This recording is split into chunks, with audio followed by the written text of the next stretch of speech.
Hey guys, it's Casey here with my boy Andrew Doe. Just got top 32. What'd you play, Andrew? Branded Chimera, but it's a little different. I play, it's really heavy on the branded stuff still. I like it because it breaks a lot of boards, and like its turn one setup is a lot stronger than the mid-range version, where you're just like having guarding Chimera and a bunch of like hand traps. I didn't really like that build. If you could please check out nextlevelanime.com. We have great apparel for a great price. If you use my code Casey, you get 10% off. Thank you guys. Well, my engine's a little different. It's a little smaller, like I said, because I play a heavier on the branded count. So I play 2 Cornfield, 2 Mirror Knight, 2 Baphomet. I originally wanted to play 1, but I upped it to 2 just in case. Like, I don't want this in my hand at all. There's a lot of times where I do just hard summon it, so it acts as a Mirror Knight with my fusion deployments and my branded opening. I'm special summon, so I could use this as my normal summon anyways.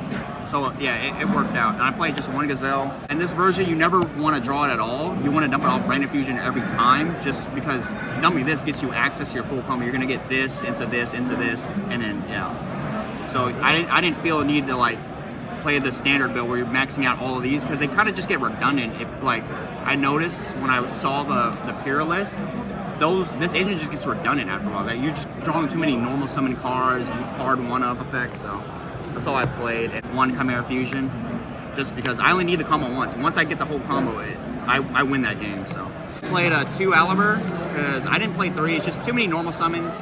I debated cutting it to 1 for a little bit, but 2 is just, I want 1 in the deck sometimes. I just wanted to make sure my deck is consistent as possible. What I do like 3 of is Albaz. So in this build, your turn 1 full combo runs through 2 Albazes a lot, because your first one's gonna be Branded Fusion, and your second one is Titaniclad, right, on their turn, just so you can disrupt them on their turn. And on your turn 3, if somehow they've lasted that long, you have a 3rd Branded Fusion follow-up. So I just like 3. It's also a good board breaker going second into a lot of matchups.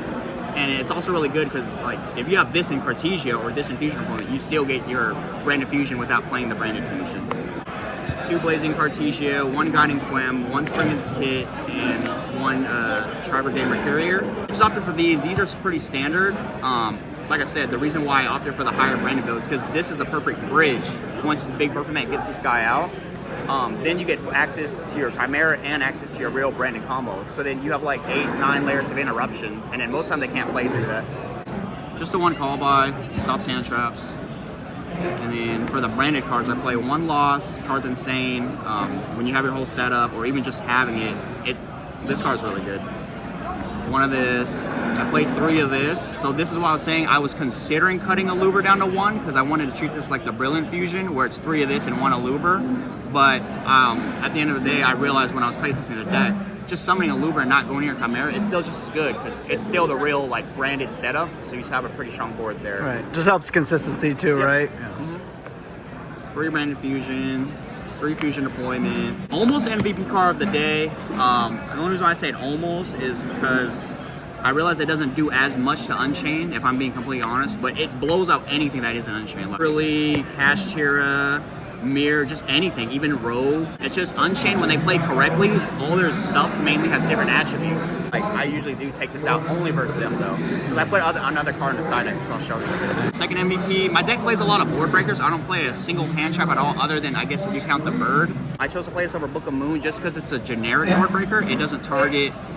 It just needs to turn. I just need to turn off cards, right, so that I can play my fusion. So I'm able to turn off the DD guy, the Solemn Morning dude, so I can play myself. Against Pearly, this card's stronger if they don't have Ash, because you just instantly like get past their little trap card play. And just going first, you could at least set it, because I don't care what cards they draw. I have so much advantage, but most of them they don't even last that long. They will probably just scoop. Board breakers, in my opinion, are a lot stronger than the mid-range hand trap Chimera, because you're basically just guarding Chimera, drawing hand traps, and it's just popping. But you will only have like 1 or 2 monsters most of the time, you know? So for me, I want to just like win by turn 3, which it's either I'm doing a lot of the time. And lastly, I just played 2 Talents, 2 Thrusts, and a Fusion Duplication for the Thrust. I was playing a small crossout package before, like 2 crossout, and I even dropped down to 1 crossout, 1 Ash. But I realized like my board breakers are just strong enough, and I have so much gas to play through a lot of interruption. This was just good enough because this is technically a crossout. Like if they draw or Ash or anything, I just set this and infuse on their turn. So I almost like that better than cross out because you don't have to play all the targets. Yeah, And then yeah. games 2 and 3, you don't have to side more targets for things that you think are going to beat you also. Exactly, because your deck already has so much engine that just leaving the thrust as is, you still get access to either your side cards, board breakers, or engine. So the extra deck, I played one Masquerade. Literally a day before the event, I realized I was never summoning Cordis, whether either fusing for it or using the Dust Dragon's effect. So I opted just to take it out because in real life Yu-Gi-Oh, there are going to be some times when you go into time, and so I'd rather just have this card because its summoning requirement is basically the same. It's just it doesn't come out through Dust Dragon. So other than that, it's pretty good to me. I mean, it's also just insane, right? Because a lot of the decks right now, it's like 10, 20 card activation steps Yeah. to do their board. So like Pearly's going to have a rough time. Unchained's having a really rough time with that. They're easily taking 4,000 before they can even out it. I want this card to like creep back in the meta as like a good card for Branded simply for that reason. And plus it comes back, so it's a double body block. I literally only play one of this. I don't play the where it uses 3 fusions or anything like that. I just play one of this. I don't care for the recursion of the Chimera engine. I just want to use it once and then after I start playing Branded. Because this engine is so strong that you can recur it, yeah. But with all your other supplemental cards and how the deck plays with breaking boards, reestablishing the crackbat, and just basically putting them on like there's no possible way you can win unless you draw Exodia, then you really only need to use this once because after you fuse them, you banish them, bring back Big Burfament, and then you could just start playing like slowly from there. You get fusion pieces. One Rimbrum, it's standard, Titaniclad, Sanctifier. I don't play Gimmick Puppet no more, but he's still good because he doesn't have an interruption. A lot of times I'm either special summoning the Rimbrum that I was properly summoned or an Albaz to get a contact fuse for it. Lobelion, 2 of this. That's like all the standard Branded stuff, right? 2 Mirror Jade, 1 Dust Dragon, 1 Chimera. I didn't feel the need for 2. I think 2 is also overkill. Maybe you can play it in the pure build, but this build, you want all your other like Branded cards. All of those other Albaz Dragons are actually pretty good. My Super Poly targets were these 3, and that was it.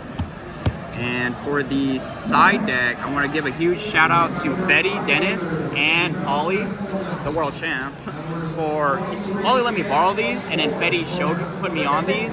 These cards are absolutely insane versus. You gotta explain that to me. That thing's probably older than some people watching this video. No, this card is absolutely the nuts versus the Unchained board.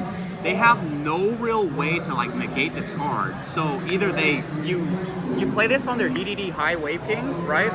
And then you take that monster. If they successfully get the monster, it can stop their rage, their like Call of the Haunted Trap, you know, all that stuff. And then you could just you turn off basically their whole board, and then I get to play all my Branded fusion spells and then push through it, and then just go for a game. But You also get the fusion with it right into a Chimera monster also because it's also a fiend. Yeah, yep, exactly. So that's what I liked about it.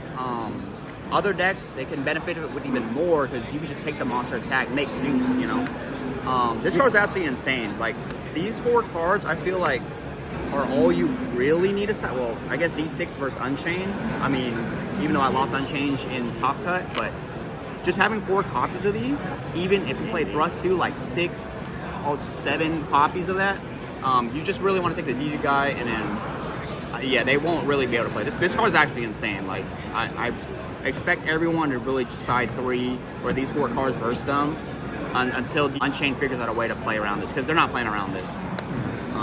Definitely an MVP, so shout out to Fetty and shout out to Polly. I appreciate you letting me use it, Polly. I did 1 Harpy's Feather Duster, 2 Lightning Storm. I want to give a shout out to also Fetty again. At first, I was playing 3 of this and 2 evenly. Then he said, just take one of this out, put in Lightning Storm. It worked out a lot better.